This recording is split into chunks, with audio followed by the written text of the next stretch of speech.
El primer teorema es el teorema de Rolle. Las demostraciones de los teoremas, chicos, es una cosa que lo tienen que ver ustedes en los apuntes. Yo solo acá los recuerdo. En realidad lo tendría que haber leído previamente, ¿no? Y hacemos ejemplos.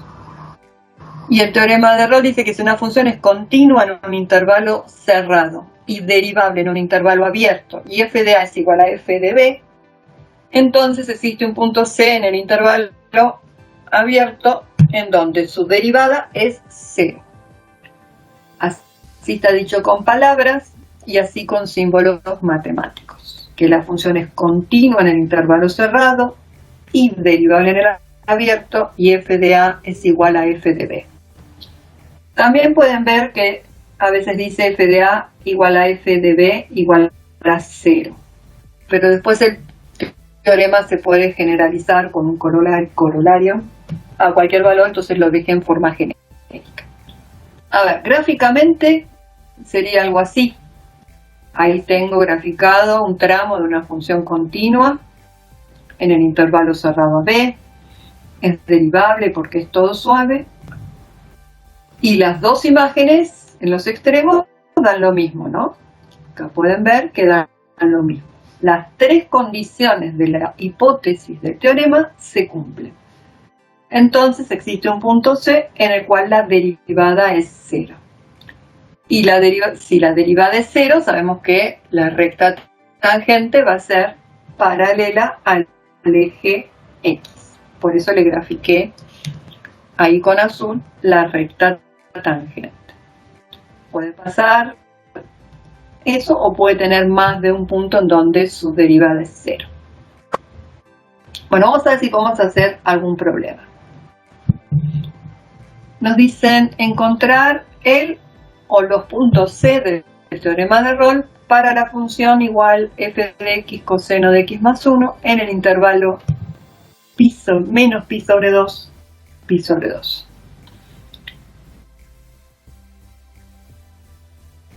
Vuelvo a recordar el teorema. La función tiene que ser continua en ese intervalo cerrado, derivable en el intervalo abierto, y f de a tiene que ser igual a f de b. Esas tres condiciones son las primeras que tenemos que verificar. Si no verificamos estas condiciones, no sabemos si podemos aplicar el teorema. ¿Cómo nos fijamos si la función es continua en el intervalo cerrado? Habíamos hecho ejercicios en donde demostrábamos la continuidad de funciones, ¿no? Sí. Sí, para todo tipo. Teníamos que verificar la continuidad primero en el intervalo abierto y después en los extremos, ¿no? Entonces, primero en el intervalo abierto consideramos así un punto A genérico en ese intervalo. Calculábamos el límite de la función cuando x tiende a y nos fijábamos si nos daba igual a la imagen en A. Y como son iguales, podemos escribir que la función es continua en el intervalo abierto menos pi sobre 2, pi sobre 2. Luego nos queda ver las continuidades laterales en menos pi sobre 2 por derecha y en pi sobre 2 por izquierda. Entonces calculamos los límites en menos pi sobre 2 por la derecha y nos fijábamos si nos daba igual a la imagen y lo mismo en pi sobre 2 por la izquierda. Entonces es continua por la derecha de menos pi sobre 2 y continua por la izquierda de pi sobre 2, por lo tanto es continua igual que los problemas que habíamos visto previamente de demostración de funciones continuas en intervalos cerrados. ¿Cómo me fijo si es derivable en el abierto? Bueno, tomo un punto genérico en el intervalo y planteo la definición de derivada. Veo que en el numerador se cancelan los números 1 y solo me queda coseno de x menos coseno de a. Bueno, y si usamos las identidades trigonométricas que transforman la resta de función coseno en producto, nos queda esto.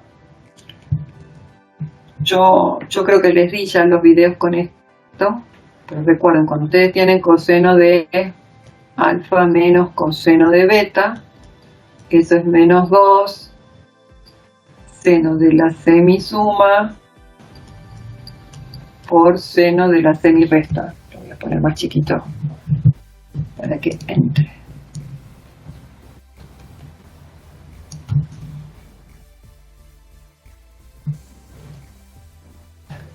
Por el seno de la semiresta.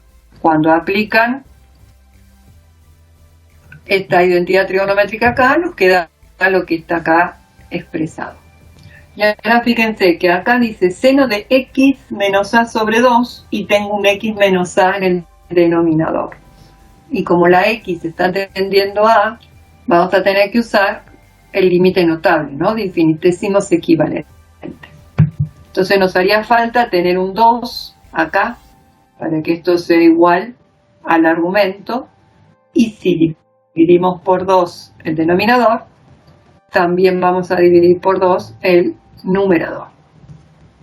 Pasando en limpio, nos queda esto. Y como este límite es el que está tendiendo a 1, solo nos queda calcular el límite de la otra función seno, y si la x tiende a, me quedaría en el argumento a más a 2a sobre 2a. Entonces el límite me dio menos seno de a, con lo que estoy probando que la función es derivable en ese intervalo abierto menos pi sobre 2, pi sobre 2. La tercera condición que tengo que verificar es si las imágenes en los extremos del intervalo dan lo mismo.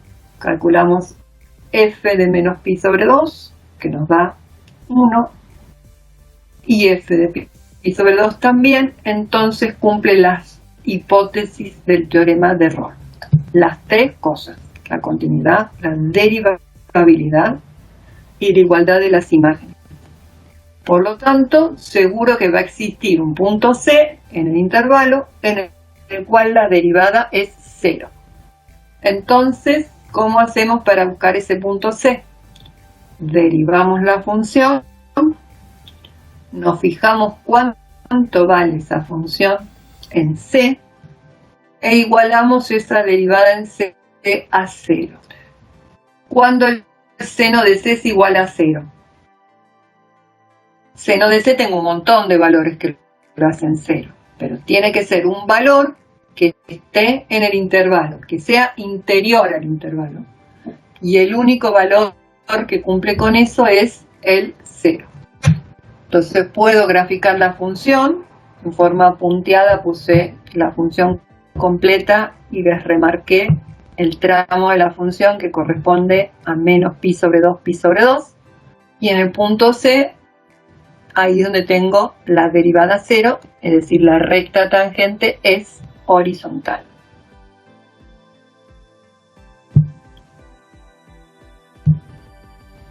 ¿Entendido? Se entendió, profe, sí. Bueno, ¿copiaron todo?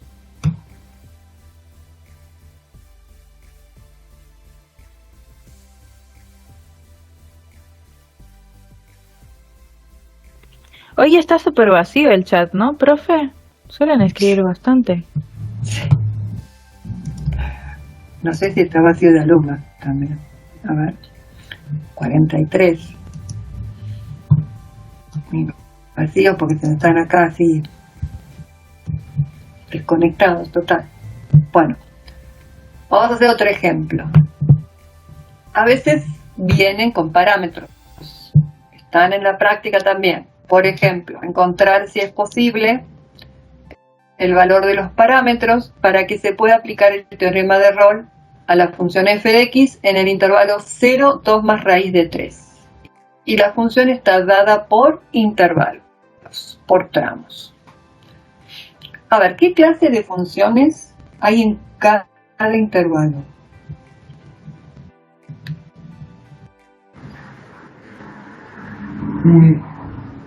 La de abajo es una lineal Ujú. y en la de arriba es una polinómica. Sí, en realidad son las dos polinómicas, ¿no? Una será Sí. cuadrática, otra lineal, pero en Claro. general son funciones polinómicas. Ujú. Las funciones polinómicas son continuas y derivables en todo su dominio, o sea, en los reales. No vamos a tener problema. ¿Dónde podría llegar a fallar la continuidad y la derivabilidad? Las dos cosas. ¿Dónde podría? En el punto que se unen, en el 1. Claro, en el 1, en el punto de quiebre. Perfecto. Entonces ustedes van a escribir así, que las funciones, las expresiones analíticas que están en cada intervalo, en cada rama, son continuas y derivables por ser funciones polinómicas. Entonces solo vamos a analizar ahí en el punto de quiebre, en el 1. Entonces, en el 1 vamos a poner las condiciones de continuidad, que es lo que pide primero el teorema. La condición de derivabilidad, pongo las derivadas por derecha y por izquierda, las derivadas laterales. Y la tercera condición, que en la imagen, en los dos valores extremos del intervalo, me tienen que dar lo mismo. O sea, esto es como los ejercicios que ellos estuvieron haciendo de cuando una función es continua, para qué valor. Bueno, esto es similar, solo que lo están juntando con derivabilidad porque todo está dentro del teorema de Rolle. Bueno, como siempre, nos fijamos qué rama de la función corresponde si estoy por la derecha o por la izquierda. ¿Hace falta que vuelva atrás para que lo vean esto? ¿O lo entendieron? ¿Recuerdan? Era x menos a, la función se la pongo acá, al cuadrado más b para x mayor o igual que 1, y si no era cx más 2b cuando x es menor que 1. Esa era la función f. Entonces, Profe, por ley, sí. en la última condición, ¿puedo ir atrás así lo termino de copiar? Sí, F de 0 era, F de 0. Ahí está, profe, ya está. Bueno, siempre recuerdan, ¿no? La imagen en 1 la sacan donde dice igual a 1, que en este caso es esta parte. Bueno. ¿Cómo hacemos para resolver estos límites? A ver. Los límites del primer renglón, ¿se pueden resolver?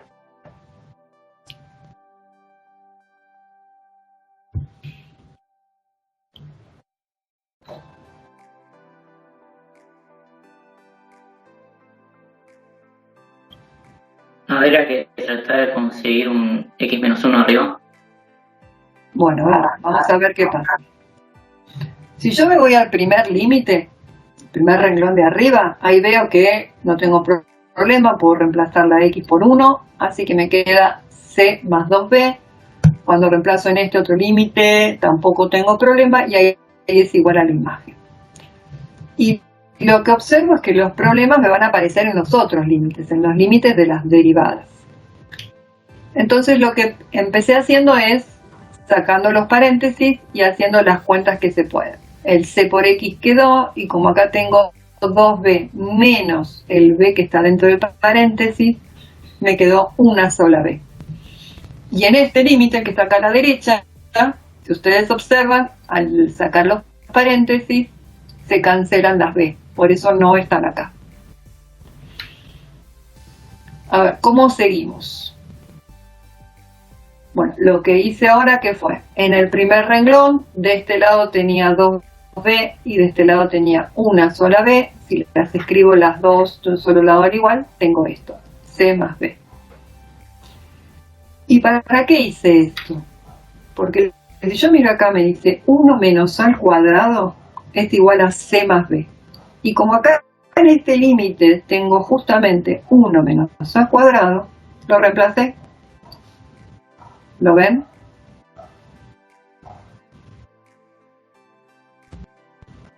Sí, entiendo, Sí, se ve. profe. ¿Entendieron eso? Bueno, Lo que yo no entiendo no es en la tercera condición, porque por lo que copié recién nosotros estamos sacando f de 0 es igual a f de 2 más raíz de 3.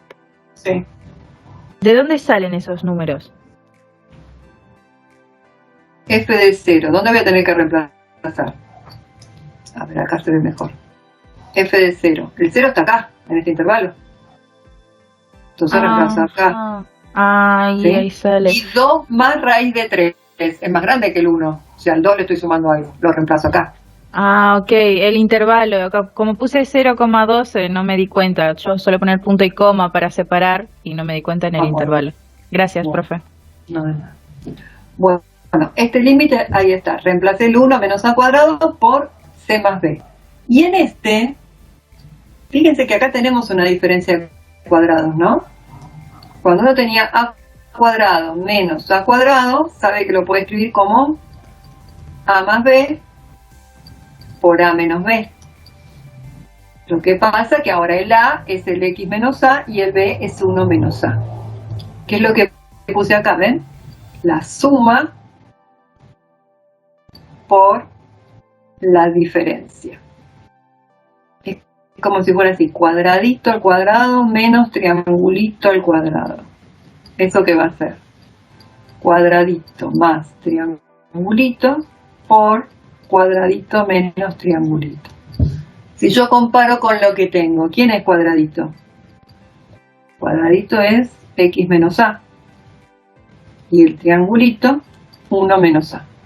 Bueno, si reemplazo acá cuadradito más triangulito, tengo esto, que es lo que yo puse acá, fíjense. Y el otro que es cuadradito menos triangulito. Le cambié los signos, que es este otro.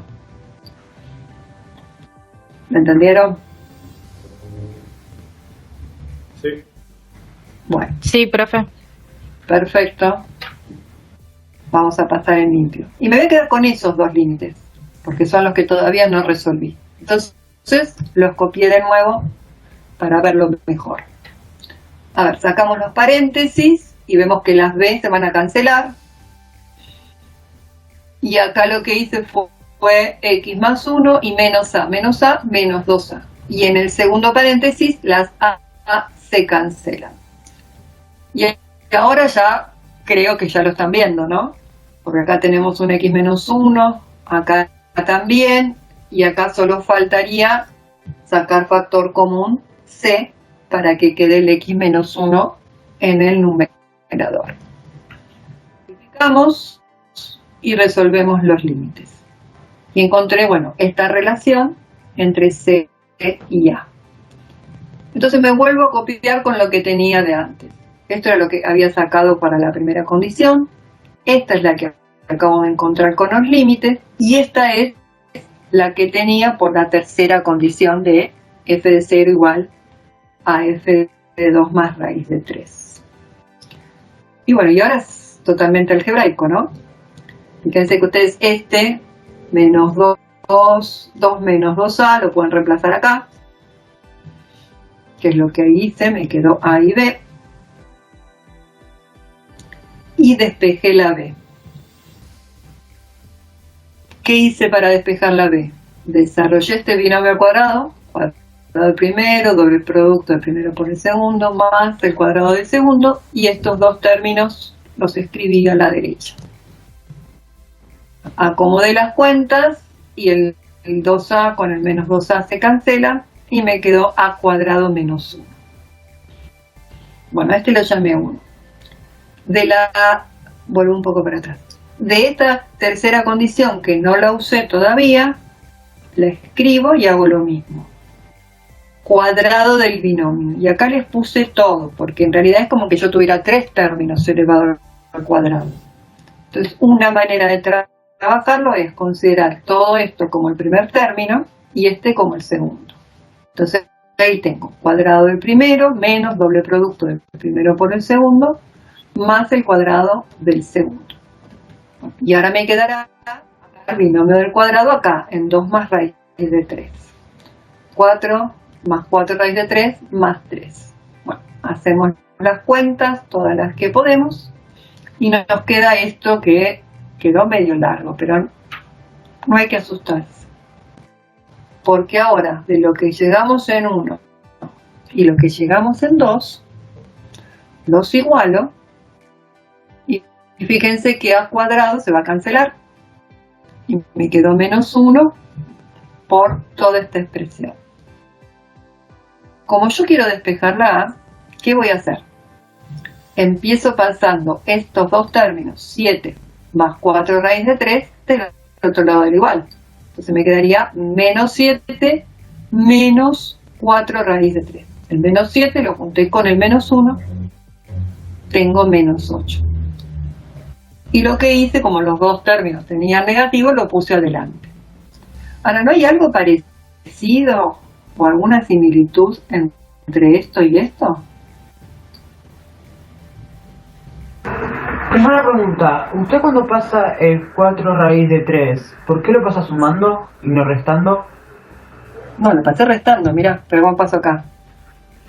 Yo tenía menos 1, paso menos 7 menos 4 raíz de 3. Entonces tengo que menos 8 menos 4 raíz de 3. Bueno, lo que hice fue sacar factor. Yo porque dice, listo, sacó el factor común. No me dejaste terminar. Sí. Ahora lo entendí. Listo. Ok. Lo entendí. Bueno, perfecto. Y respecto a lo que preguntaba, profe, es como si fuesen múltiplos, es decir, sería Es el doble. izquierda es igual a 2 por Exactamente. 4 más 2 raíz de 3. Exactamente, es el doble. Entonces, como es el doble, ya está. A vale 2. ¿Lo entendieron, no?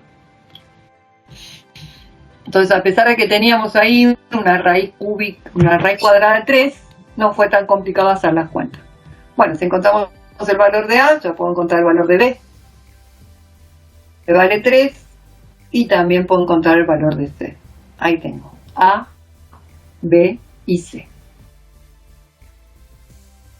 Y ahora lo que hice fue, volví a la función y reemplacé por los valores que encontramos, y como siempre hacemos la verificación. Controle que realmente sea derivable en el punto, y como es derivable en el punto, ahora sí puedo derivar la función, porque ya probé que la función era derivable en el punto. Entonces derivo por ramas, me fijo cuánto vale la derivada en C y le igualo a 0. Y como acá tenemos dos ramas para igualar a 0, hacemos las dos. Obviamente la que está a la derecha es falso, menos 2 no es igual a 0. Así que eso quiere decir que no hay intersección en ese intervalo. Y en lo que está en la columna de la izquierda nos da que C vale 2. Lo único que tienen que hacer es controlar que este valor esté en el intervalo. Esto era para los x mayores o iguales que 1 y esto para los x menores que 1. El 2 es más grande que el 1, así que está bien. Y después pueden completar con el gráfico. A ustedes acá tal vez les parezca una parábola, pero no lo es. Solo es este pedacito de parábola y esta era la recta, ¿no? Ahí les marqué el punto de quiebres. Y fíjense que esta función, que le pusimos la condición de que sea continua y derivable, fíjense, ahí en el 1 se juntan las dos ramas sin problema y la curva es suave, no hay ningún salto, ningún pico, nada extraño. Bueno, y apareció ese punto, el 2, ¿no? Ah, bueno, están acá en el práctico, ¿ven? Teorema de Rolle. El 1 es comprobar el teorema de Rolle. Yo les hice con coseno de x más 1. Bueno, acá lo van a manejar igual. En el 2 también tienen que aplicar el teorema de Rolle.